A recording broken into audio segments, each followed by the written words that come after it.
में बहुत सारी एडजस्टमेंट दी हुई है, हिडन एडजस्टमेंट दे रखी है, एडिशनल में दे रखी है, क्वेश्चन के बीच में भी एडजस्टमेंट दे रखी है।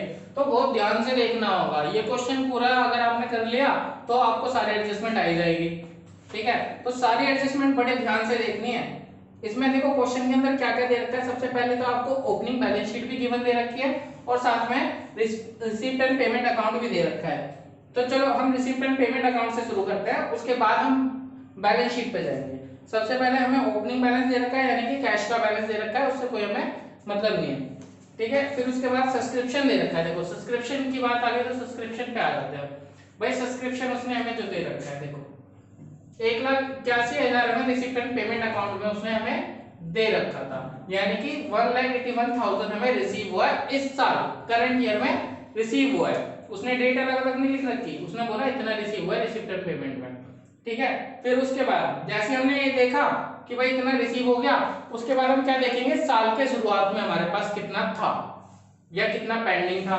ठीक है, तो साल की शुरुआत का देखने के लिए आपको पता है कहां जाना पड़ेगा, ओपनिंग बैलेंस शीट में जाना पड़ेगा। देखो ओपनिंग बैलेंस शीट में हमें दे रखा है subscription in advance, liability side लिखा हुआ है कि सब्सक्रिप्शन एडवांस, साल के शुरुआत में आपको एडवांस मिला है तो इसका मतलब वो क्या होना चाहिए, इस साल ऐड होना चाहिए। तो आप क्या कर दोगे, एडवांस एट बिगिनिंग को ऐड कर दोगे, इस 6,000 को ऐड कर दोगे। क्यों, क्योंकि साल के शुरुआत का है, याद रखना बैलेंस शीट देख के एडजस्टमेंट हो रही है। फिर उसके बाद इसमें दे रखा है सब्सक्रिप्शन आउटस्टैंडिंग, साल के शुरुआत में आउटस्टैंडिंग है, साल के शुरुआत में आउटस्टैंडिंग है तो इसका मतलब क्या है कि वो पिछले साल का है, तो क्या करना पड़ेगा, लेस। और ये लेस क्यों कर रखे हैं, क्योंकि भाई रिसीप्ट एंड पेमेंट अकाउंट में रिसीव तो दे दिया, लेकिन ये नहीं बोला इसने कि करंट ईयर का रिसीव हुआ है कि पिछले ईयर का भी इसमें इंक्लूड है, ऐसा कुछ नहीं बोला हुआ। तो हमने क्या करा, इसलिए इस वाले को लेस किया। अगर बोला हुआ था करंट ईयर का रिसीव हुआ है तो हम इसको लेस नहीं करते, इस अमाउंट को लेस नहीं करते, लेकिन इसने नहीं बोला ना, इसलिए हमें ये अमाउंट लेस करनी पड़ रही है। ठीक है, ये दोनों हो गई। उसके बाद देखो एडिशनल इंफॉर्मेशन में भी सब्सक्रिप्शन के बारे में बोला हुआ है। क्या बोला हुआ है, कहता है subscription still to be receive are 5500 but subscription already receive include 4,000 for next year. कहता है 5500 रुपए अभी भी नहीं मिले, तो 5500 नहीं मिले तो क्या कर दोगे, outstanding at the end add कर दोगे 5500 को, कि साल के लास्ट में पैसा नहीं मिला लेकिन इनकम तो है ना साल की, तो ऐड करना पड़ेगा। उसके बाद हमें लेस करना पड़ेगा 4,000, उसने बोला 4,000 आपके इंक्लूड है अगले साल के, इस 81 के अंदर 4,000 नेक्स्ट ईयर के है, तो नेक्स्ट ईयर का क्या लेना देना, इसलिए हम क्या कर देंगे, लेस कर देंगे। सारी चीजें हमने कर दी, ऐड वाली लिख दी, लेस वाली लिख दी, टोटल करो 1,80,500 यहाँ पे आ गया, यहाँ पे लिख दिया। अब उसके बाद देखो ये अमाउंट हमने यहाँ लिख दी, इसके बाद हमें बैलेंस शीट भी बनानी है तो एडजस्टमेंट तो करनी पड़ेगी। देखो दो चीजें तो हमें पहले से गिवन दे रखी थी बैलेंस शीट के अंदर, ओपनिंग वाली में, कौन कौन सी, दोनों बिगिनिंग वाली। तो ये तो कहीं लिखनी नहीं है क्योंकि ये तो पहले से बैलेंस शीट में गिवन दे रखी है। हमें कौन सी लिखनी है, एंड वाली, क्योंकि हमें क्या बनानी है, क्लोजिंग बैलेंस शीट। तो outstanding at the end subscription है, इनकम है, तो ये जाएगा हमारा कहां पे, यहाँ पे जाएगा बैलेंस शीट में। ठीक है, फिर उसके बाद एडवांस कहां पे जाएगा, एडवांस एट द एंड, ये भी जाएगा बैलेंस शीट में, लेकिन ये जाएगा लायबिलिटी साइड पे। और ऐसा क्यों होगा कि भाई इनकम मिलना बाकी है तो आपकी एसेट्स होगी, और ये एडवांस मिल गई है तो आपकी लायबिलिटी होगी कि भाई दूसरे को सर्विस रेंडर करनी है। अब उसके बाद देखो सब्सक्रिप्शन हो गया, सब्सक्रिप्शन के बाद कहता है sale of sports material, sale of old material दे रखा है, sorry sale of old material, इसका किसी से लिंक नहीं है।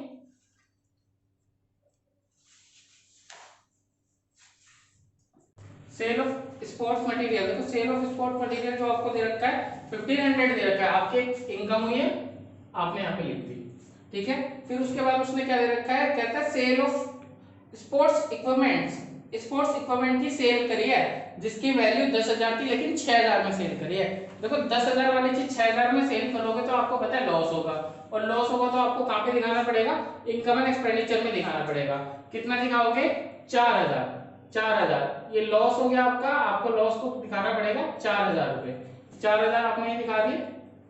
ठीक है, साथ में 10,000 रुपए की सेल भी करी है ना भाई स्पोर्ट्स इक्विपमेंट की, तो देखो एक एसेट आपने सेल करी है तो आपको क्या करना पड़ेगा, स्पोर्ट्स इक्विपमेंट में से लेस करना पड़ेगा, स्पोर्ट्स इक्विपमेंट में से लेस करना पड़ेगा। स्पोर्ट्स इक्विपमेंट की वैल्यू जो आपको दे रखी है देखो स्पोर्ट्स इक्विपमेंट ये दे रखा, ठीक है भाई। देखो हमें क्या करना पड़ेगा, स्पोर्ट्स इक्विपमेंट हमारे लिए एसेट्स तो है लेकिन खर्च हुई है आपकी, ठीक है, खर्च भी हो रही है, यूज भी हो रही है, वो कंज्यूम हो रही है, तो कंज्यूम निकालने के लिए कंज्यूमेबल आइटम वाली चीजें करनी पड़ेगी। ओपनिंग बैलेंस शीट में आपको 50,000 गिवन दे रखा था ओपनिंग स्टॉक, ठीक है। आप स्पोर्ट्स इक्विपमेंट की बात करो, जैसे आपने 11th में क्लोजिंग स्टॉक के बारे में पढ़ा हुआ था ना, इसको भी बिल्कुल उसी की तरह ट्रीट करना है कि भाई जो क्लोजिंग में बचा वो तो बैलेंस शीट में लिख दो, लेकिन जितना खर्च हुआ उतना तो दिखाना पड़ेगा। तो हम 11th में क्या करते थे कि भाई ट्रेडिंग अकाउंट बनाते थे और उसमें डेबिट साइड पे लिखते थे ओपनिंग स्टॉक और क्रेडिट साइड पे लिख देते थे क्लोजिंग स्टॉक, दोनों को और परचेस ऐड कर देते थे डेबिट साइड पे, दोनों को माइनस हो जाता था अपने आप ही और अपने आप ही कंज्यूम आ जाता था। लेकिन यहाँ पे हमें कंज्यूम निकालना पड़ता है, तो कंज्यूम निकालने के लिए हमें क्या करना पड़ेगा, देखो पहले सेल वाला जो लॉस हुआ वो तो यहाँ लिख दिया, उसको किसी से लेना देना नहीं। उसके बाद ओपनिंग बैलेंस शीट में 50,000 आपको दे रखा था, यानी कि ओपनिंग स्टॉक आपको दे रखा था, ठीक है। उसके बाद ऐड कर देते थे हम परचेस ऐड कर दिया, टोटल हो गया हमारा 70,000। उसके बाद लेस कर देते हैं, भाई सेल करी थी 10,000 रुपए की, भाई 10,000 का तो बिक ही गया, तो हमारे पास तो है ही नहीं, है ना, तो हमें क्या करना पड़ेगा, लेस करना पड़ेगा, 10,000 हमने लेस कर दिया। उसके बाद आपको पता है एडिशनल इन्फॉर्मेशन में देखो गिवन दे रखा है कि भाई 45,000 रुपए का स्पोर्ट्स इक्विपमेंट बचा हुआ है, कि भाई 45,000 का जब एक एसेट बचा हुआ है तो वो भी लेस करना पड़ेगा, क्योंकि हम यहाँ पे क्या निकालना है कि कंज्यूम कितना हुआ है, तो 45,000 का बचा हुआ है तो वो भी लेस कर दिया, टोटल करा 15,000, तो हमारा यहाँ पे आ गया 15,000 यहाँ पे आ गया। अब देखो ये परचेज रिसीप्ट एंड पेमेंट में आ चुका है, इससे कोई लेना देना नहीं। सेल हम सेल का लॉस यहाँ पे दिखा चुके और सेल की वैल्यू यहाँ पे दिखा चुके, उससे कोई हमें लेना देना नहीं। अब एक चीज बच जाती है क्लोजिंग स्टॉक, ये सीधे क्लोजिंग स्टॉक उठ के आ जाता है कहाँ पे, बैलेंस शीट में आ जाता है, ठीक है, बैलेंस शीट में आ जाता है। आपका एसेट्स बचा हुआ है, क्लोजिंग स्टॉक बचता था 11th में, तो भी हम कहाँ पे लिखते थे, बैलेंस शीट में, तो हमने बैलेंस शीट में लिख दिया, वो भी एसेट्स है।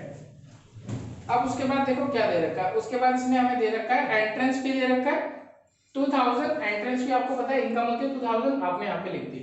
उसके बाद इसमें क्या दे रखा है, लाइफ मेंबरशिप फी दे रखा है, आपको पता है लाइफ मेंबरशिप फी हमारी क्या होती है, यहाँ पे आएगी, एक स्पेशल रिसिप्ट होती है, सॉरी स्पेसिफिक रिसिप्ट होती है, तो यहाँ पे लिख दिया हमने। फिर उसके बाद इसने क्या दे रखा है, डोनेशन फॉर टूर्नामेंट। देखो ऊपर वाली बैलेंस शीट में टूर्नामेंट फंड आपको पहले से गिवन है, भाई टूर्नामेंट का पैसा मिला है लिख दिया, ठीक है। फिर उसमें ऐड कर देते हैं, आपको पता है रिलेटेड जो इनकम होती है इसी में ऐड करता है, रिलेटेड जो एक्सपेंस होते हैं इसी में से लेस करते हैं। तो टूर्नामेंट फंड पहले से 60,000 का मिला हुआ था, इसमें ऐड कर देंगे डोनेशन, क्योंकि डोनेशन भी जो मिला है वो किसके लिए मिला है, टूर्नामेंट फंड के लिए मिला है, स्पेसिफिक डोनेशन है, याद रखना, जनरल होता तो यहाँ पे आता, लेकिन स्पेसिफिक है टूर्नामेंट के लिए, तो टूर्नामेंट में ऐड कर दिया। अब भाई टूर्नामेंट के खर्चे भी दे रखे हैं कि भाई टूर्नामेंट एक्सपेंस भी हुआ 65,000, तो 65,000 लेस कर दिया, टोटल जो अमाउंट है वो हमने यहाँ पे शो कर दी, ठीक है। टूर्नामेंट की पूरी ट्रीटमेंट हो गई। अब उसके बाद आ जाते हैं आगे, अब यहाँ पे हमें पेमेंट साइड पे आ जाओ, वेजेस एंड सैलरी 60,000 रुपए दे रखा है, भाई वेजेस एंड सैलरी 60,000 ये दे रखा, ठीक है। फिर उसके बाद एडजस्टमेंट दे रखी है वेजेस एंड सैलरी के ऊपर। देखो एक एडजस्टमेंट उठाई मैंने ओपनिंग बैलेंस शीट से, क्या कि भाई ओपनिंग बैलेंस शीट में मेरे को सैलरी के बारे में गिवन दे रखा था कि साल के शुरुआत में आउटस्टैंडिंग थी, आपको पता है रिसिप्ट एंड पेमेंट में 60,000 लिखा है, इसका मतलब इतनी अमाउंट आप पे कर चुके हो, लेकिन ऐसा कोई बताया तो नहीं गया ना कि इस अमाउंट के अंदर पिछले साल की अमाउंट नहीं थी, है ना।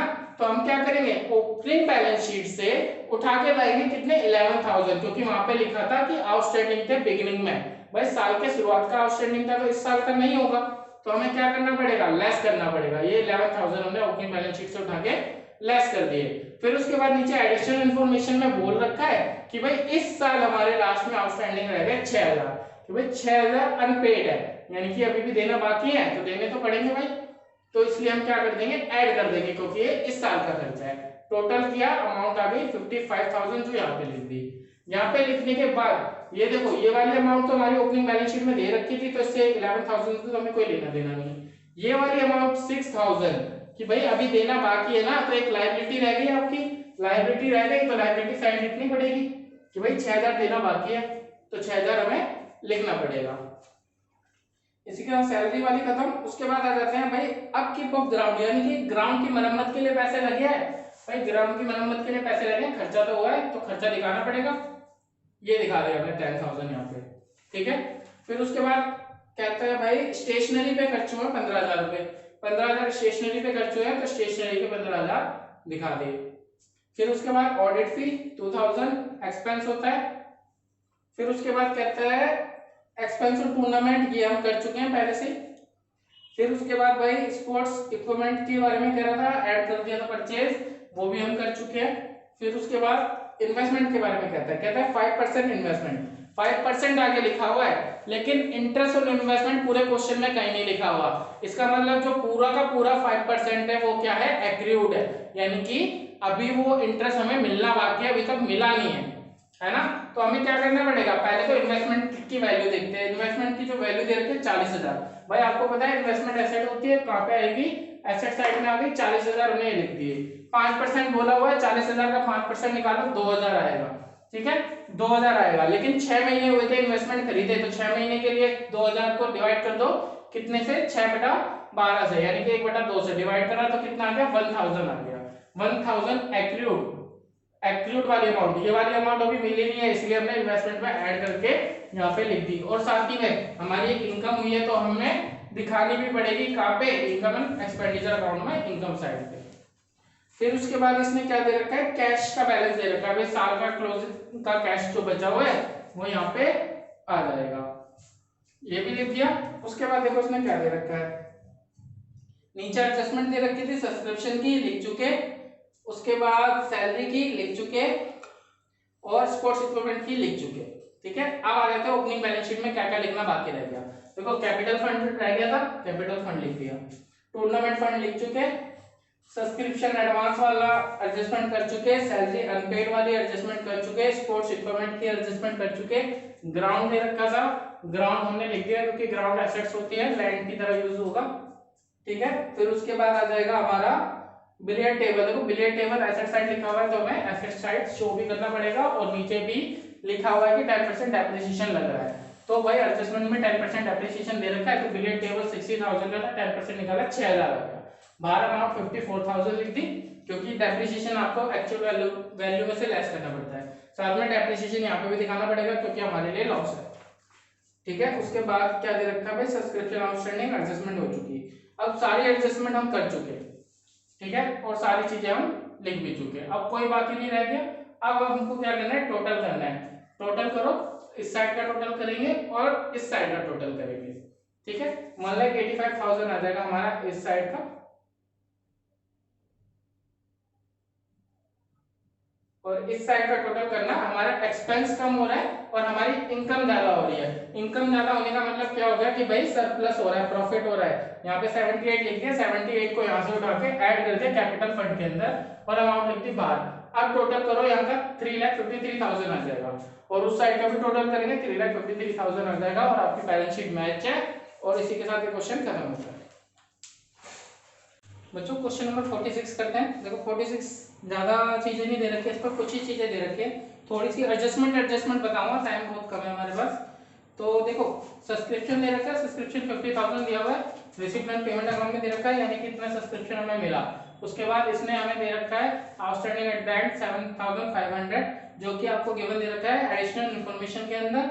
फिर उसके बाद 5,000 बिगनिंग का सब्सक्रिप्शन दे रखा है, तो ये हमें क्या करना पड़ेगा, लेस करना पड़ेगा। Outstanding at the beginning they रखा है, जो कि एडिशनल इन्फॉर्मेशन में साफ साफ गिवन है कि एसेट्स ऑन 1 अप्रैल जो लिखा हुआ है वहां पे सब्सक्रिप्शन ड्यू लिखा हुआ है 5,000, यानी कि आउटस्टैंडिंग एट द बिगिनिंग दिया हुआ है 5,000, तो ये हमें लेस करना पड़ेगा, ऐड करना पड़ेगा outstanding at the end. Total 52,500 आ गया, यहाँ पे उसकी एडजस्टमेंट पूरी कंप्लीट हो गई, ठीक है। उसके बाद देखो इसके अंदर और क्या दे रखा है, सेल ऑफ ओल्ड बैट दे रखा है।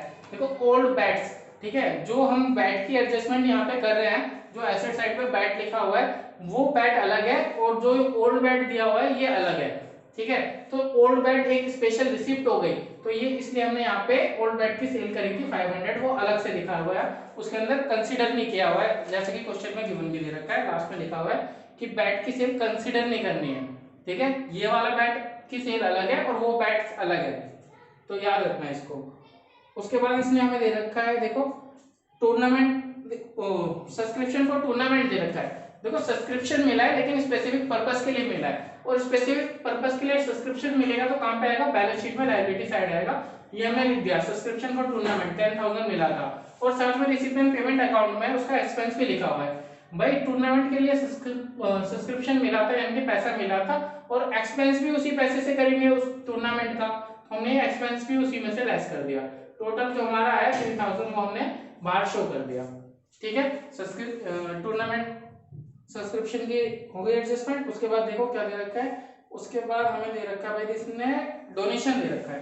देखो डोनेशन 75,000 सिंपल वाला लिखा था, आपको पता है सिंपल डोनेशन लिखा है तो इनकम एंड एक्सपेंडिचर साइड आएगा, लेकिन साथ में एक चीज और लिखी हुई है, उसके अगले ही स्टेप पे लिखा हुआ है donation for legacy donation, legacy donation दे रखा है, लेगेसी डोनेशन दे रखा है। तो भाई लेगेसी डोनेशन देखो आपको पता है लेगेसी मैंने बताया था, जब लेगेसी दिया है तो जनरल डोनेशन कहलाएगा, ठीक है, और लेगेसीज होता है तो स्पेसिफिक होता है। तो भाई ये भी जनरल है और ये भी जनरल है, तो दोनों ऐड हो जाएंगे। स्पेसिफिक समझ के इसको बैलेंस शीट में मत लिखना, तो दोनों यहाँ पे ऐड करके हमने 1 लाख रुपए यहाँ पे लिख दिए क्योंकि दोनों ही जनरल है हमारे। ठीक है, उसके बाद इसने और क्या दे रखा है मुझे, और होनोरेरियम दे रखा है, वो आपको पता है, आप होनोरेरियम हमने लिख दिया भाई, सैलरी पे करिए किसी को 2000 यहाँ पे लिख दिए, एक्सपेंस होता है हमारा। उसके बाद देखो बैट बॉल दे रखा है 7000, यानी कि बैट और बॉल परचेज करे 7000 के। अब देखो मेन एडजस्टमेंट देख लो इसकी, इसने क्या क्या एडजस्टमेंट दे रखी है। बैट और बॉल का स्टॉक दे रखा था हमें, ठीक है, देखो क्रिकेट क्लब है, याद रखना क्रिकेट क्लब है तो उसका मतलब एसेट्स है। बैट और बॉल का स्टॉक दे रखा था पहले से 15,000 रुपए का, भाई 15,000 रुपए का ये हमने लिख दिया, ठीक है। उसके बाद परचेज कर लिया और 7,000, तो ओपनिंग स्टॉक दे रखा था बैट और बॉल का 15,000 लिख दिया, ऐड कर दिया परचेज, जो रिसिप्टेंट पेमेंट में 7,000 दे रखा है, ठीक है। अब लास्ट में देखो उसने एडजस्टमेंट बोली हुई है एडिशनल इन्फॉर्मेशन के अंदर, कहता है जो बैट और बॉल थे 50%, जो बैट और बॉल का स्टॉक था वो हो गया राइट ऑफ, यानी कि डेप्रिसिएशन लग गया कितना 50%, यानी कि उनकी अमाउंट क्या हो गई, आधी हो गई। कंज्यूमेबल आइटम है ही नहीं क्योंकि खर्च हुआ ही नहीं है, ठीक है, उसने साफ साफ बोल दिया 50% डेप्रिसिएशन लग गया।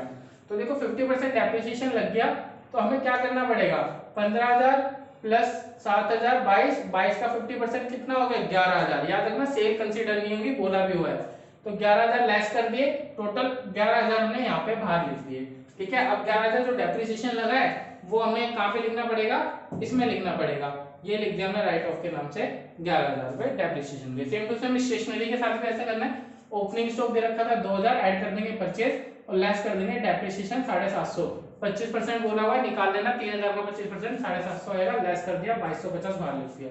अब डेप्रिसिएशन वहां लिखा है लॉस होता है तो हमें यहाँ पे भी लिखना पड़ेगा, स्टेशनरी का डेप्रिसिएशन ये लिख दिया हमने 750, ठीक है। उसके अलावा और सब्सक्रिप्शन की हो ही गई है हमारी एडजस्टमेंट, सारी एडजस्टमेंट हो गई है, आप टोटल करना आपका आंसर आ जाएगा, सरप्लस निकल के आ जाएगा आपका 1,22,250। और एक चीज और देखो इस क्वेश्चन के अंदर ना एक चीज गलत दे रखी है, आपके क्वेश्चन के अंदर ना लास्ट में जो ओपनिंग वो कैपिटल फंड लिखा हुआ है ओपनिंग बैलेंस शीट का वो 52,000 लिखा हुआ है, लेकिन जब आप आइटम कैलकुलेट करोगे ना तो 50,000 होगा, तो जो 2,000 मिसलेनियस आ रहा है ना वो मैंने मिसलेनियस के नाम से यहाँ पे लिख दिया है, आप चेक कर लेना वो 50,000 ही आ रहा होगा, लेकिन आंसर 52 दिया है और आपकी बैलेंस शीट भी 52 के हिसाब से मैच होगी, बैलेंस शीट मैच कर लेना 1,77,250 आ जाएगा। क्वेश्चन नंबर 46 है क्या? हाँ।